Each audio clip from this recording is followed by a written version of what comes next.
الصعبة هو بالتأكيد قد يكون قادرا على تسجيل هذه أيضا. كأنه يتقدم للهلال، ليتقدم الهلال، كأنه يسجل أولا في أغلى الكؤوس.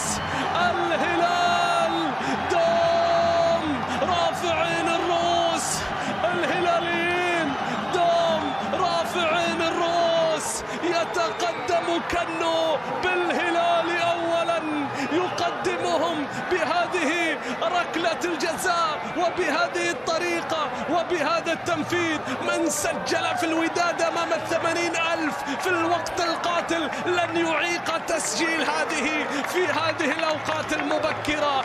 كنو يا كنو يا كنو، الجماهير الهلالية تحتفل، الزعيم يتقدم بأول الأهداف. مواجهة دفاع الفتح، شوف وسط الفتح وين يتقدم، شوف الفتح في الهجوم، مراد عرضية، الله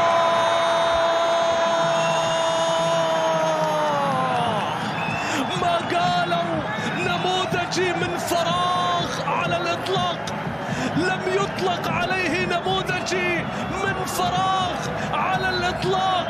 هذا نموذجي اسم على مسمى، هذا نموذجي اسم على مسمى. داخل الملعب المستوى، التكتيك، العمل، الدفاع، الهجوم، في كل الأحوال نموذجي يا فتحاوي، نموذجي يا فتحاوي. عرضية مراد يعوضهم بهذا الأسيست ويضعها في راس في شباك المعيوف ليسجل البريكان. هذا المهاجم الذي يستمر في العزف هذا الموسم ولا يتوقف. الطريقة اللي انت تحبها ما تطبقها كما يجب امام الفتح، لان الفتح لديه كل الامكانيات للضغط العالي. العمل في الشوط الثاني بالنسبة لدياز، العمل في الشوط الثاني بالنسبة لبقية لاعبي الهلال، وأيضا بالنسبة لدونيس. لكنه يقالوا ومشيان. لا يتأخر الهلال مع بداية هذا الشوط. انطلق يقالوا وسجل ميشيل ليتقدم الهلال بحثا عن نصف نهائي هذه البطولة.